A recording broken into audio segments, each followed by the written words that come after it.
Welcome to That's Good Sports. I am your football host, Brandon. I am not the reason Demon Sperm was trending on Twitter today, Perna.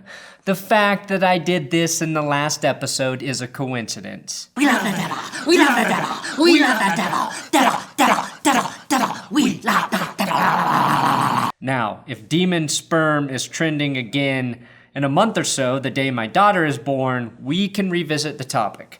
Today, NFL players are opting out of the 2020 season at a rapid rate. 6 of them are Patriots, and some big names are showing up like Eddie Goldman, Dont'a Hightower, and Star Lotulelei.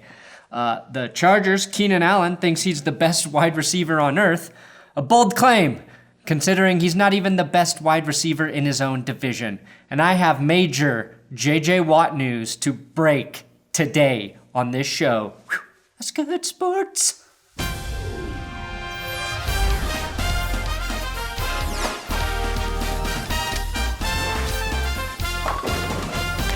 Please, if you don't ever want to see a man in a tank top and a sports jacket again, subscribe to this YouTube channel.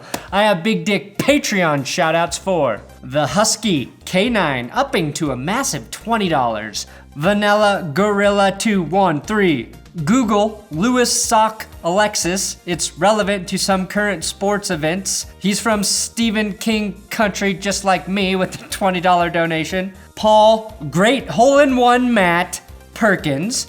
Frank Miller, $20. Willie Boy P upping to 7. Brandon, thanks for letting me vicariously trim your balls with svelte, supple hands, Perna.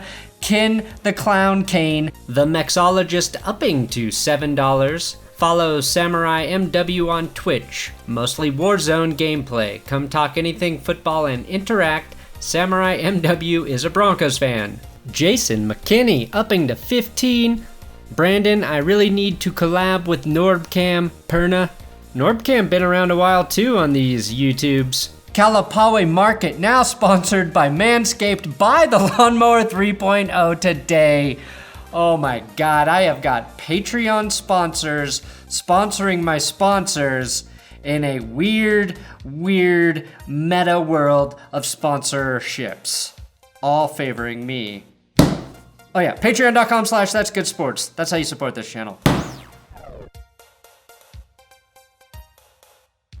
Today's top story is a tragic one, but it may shed some light as to why Texans edge rusher J.J. Watt is so good at pocket penetration. Watt posted this post-workout photo to Instagram Monday, revealing he has 2 giant dicks trapped inside of his legs.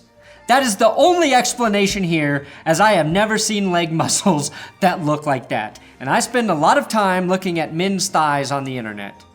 What a curse this must be for JJ, being that perfectly endowed while never being able to please another person. I do advise you right now to turn your head away from the screen, as I reveal something even more disturbing than JJ Watt's penis, dick, cock, wang, wiener, dong, muscle legs.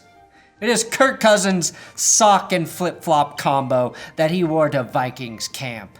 Who the hell does this?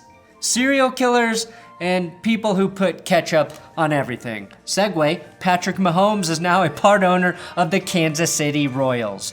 His first act as team owner will be to remove this goofy-looking picture of himself throwing a baseball from the entire internet. After winning the Super Bowl, after starting in his second NFL season, this was the only way for him to top Russell Wilson, who also won a Super Bowl as a second-year starter and who also pretends to be involved with baseball every spring. Now, it is NFL Top 100 season, which means 99 NFL players will think they're not ranked high enough. Most notably this year, wide receiver Keenan Allen. Keenan Allen thinks he's the best wide receiver in the league, which I relate to. As someone who thinks he's the best YouTuber, while literally never having the numbers to back that claim up. Keenan and I are the same. Now, Allen took to Twitter to voice his displeasure with his ranking of number 77. Okay, I'm tired of biting my tongue at Cheetah, at Mike Evans 13, at Chris Godwin, and the list goes on. Are not a better receiver than me, faster than me, every day of the week. But separation, child, please. I get that being 77 on the list is probably unfair, Keenan, but when asked why you should be on the list and you responded like this, Should you be on this list this year? Cause I'm me, you know? you're lucky they kept you on the list at all. Cause I'm me, you know? Because I'm me?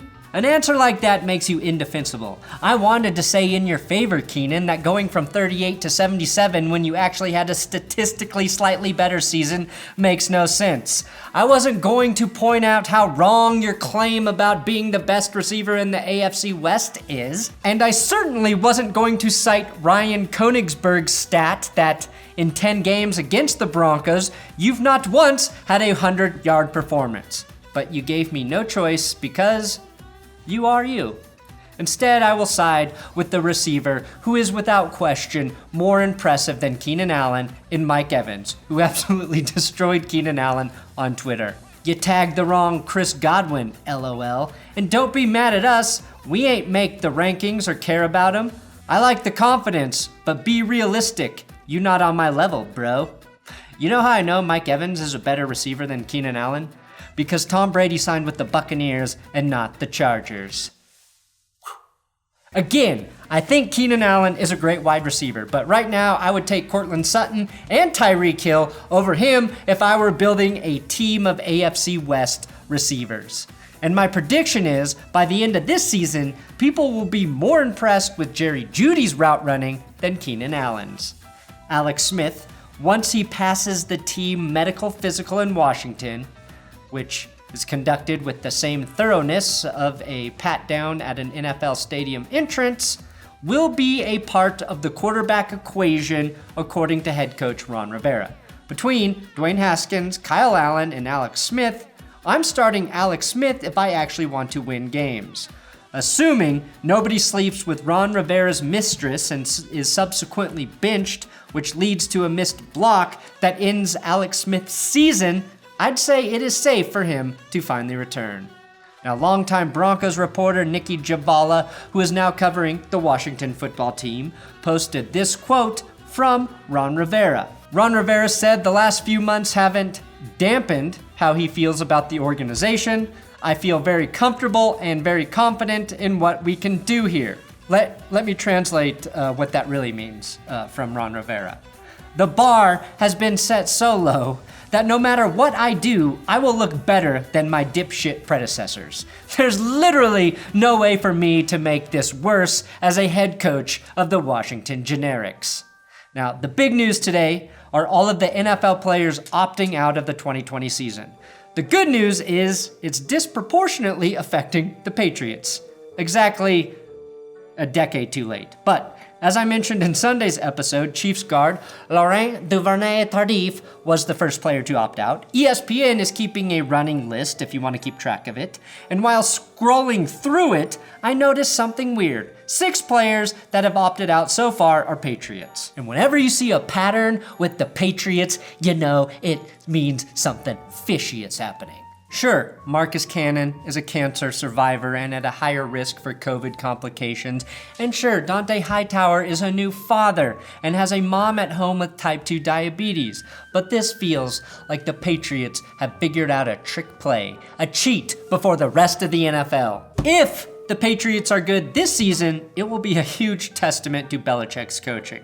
Not only has Hightower, their starting linebacker, and Cannon, their starting right tackle, opted out, but so have running back Brandon Bolden, safety Patrick Chung, makes sense as safety puts safety first, depth/guard center Najee Toran, and backup fullback Dan Vitale, whose role was set to increase after James Devlin retired. Also retired is former offensive line coach Dante Scarnecchia. They traded Duron Harmon and lost Tampa Brady, Kyle Van Noy, Jamie Collins, Danny Shelton, and Philip Dorsett, all in free agency. Basically, all of the things I wished would have happened while Tom Brady was still there. Now, the piece of information that is new to me is that there are 2 different pay scales for players who opt out. $150,000 go to players who voluntarily decline and aren't at higher risk, and $350,000 to players who opt out who are at high risk. Marcus Cannon will get $350,000 since he's had a bout with cancer. Dont'a Hightower will only get $150,000 because the NFL don't give a shit about your kid and mom. That's how it's technically written in the new CBA amendment. Hightower will forego his $8 million base salary this year because he loves his mother and his baby. Imagine caring about others that much. That seems pretty selfish to me. Now, Patrick Chung opted out because his wife is pregnant. So if this is a Patriots conspiracy directed by Bill Belichick to tank for Trevor Lawrence, I have to commend his foresight in seeing a global pandemic coming, while also convincing two of his defensive players who have been on the field 92% of the time over the last 5 years to get their wives pregnant at the exact right time for this scenario to play out. Bill Belichick is playing 44 double D Mr. Big Chest, while the rest of us are playing checkers. Now, we're gonna see a lot of players opt out by the end of the week. It's okay. It sucks if it's a great player on your team, but if we get football, we will be thankful for whatever form it arrives in. This is also going to open the door for a lot of guys who otherwise wouldn't get a chance to play. That's the big silver lining, I think. The Miami Marlins had a COVID outbreak during the first week of the MLB season. And the big question now is, how the fuck will we do football if this happened week 1 in baseball? It's actually somewhat simple. If you learn that multiple players test positive, you don't fucking play a game that day like the Marlins did. You have to assume others have it, and they might not test positive right away. The NFL has to be willing to cancel games on a moment's notice on Sundays to avoid a massive outbreak. The most complicated aspect of having an NFL season is getting 100% compliance from every member of the league when 100% compliance doesn't even guarantee consistent negative COVID results. I mean, if Keenan Allen thinks he's the best wide receiver in the league, what other crazy shit do players believe? You will never, ever be able to convince 100% of anyone to do anything, even if it's in their absolute best interest. You could tell 100 people that all they have to do to get $1 million is stay inside of their home all day for 1 day, for 24 hours. Don't leave your house. That's all you have to do. And you would still have 1, 2, 3 assholes leave to get the mail because they didn't think that counted as not staying inside of their house. You will have guys like Devin White hosting a party/charity event with 2,000 people without a care in the world. And you will have guys who play it as safe as possible and maybe get the virus at the gas pump. An NFL bubble scenario isn't an option, so all they can do is learn from the MLB's mistakes, which after adding more games to the season, they clearly aren't doing. But what they do need to do is become diligent in testing. Overdoing testing and sacrificing games and practices will have to be the norm if they want to make it through an entire season. It is going to be weird, but if the NFL can do it, I applaud that. If players do not want to play for whatever reason they deem necessary, I applaud that. We have to stop shitting on everybody because they love their moms and babies. Thanks for watching another episode of Let's Go Sports. The only YouTube show where your host can wear a sexy tank top and still sweat through his pits. That's the That's Good Sports sexy promise of the week, baby. Haha.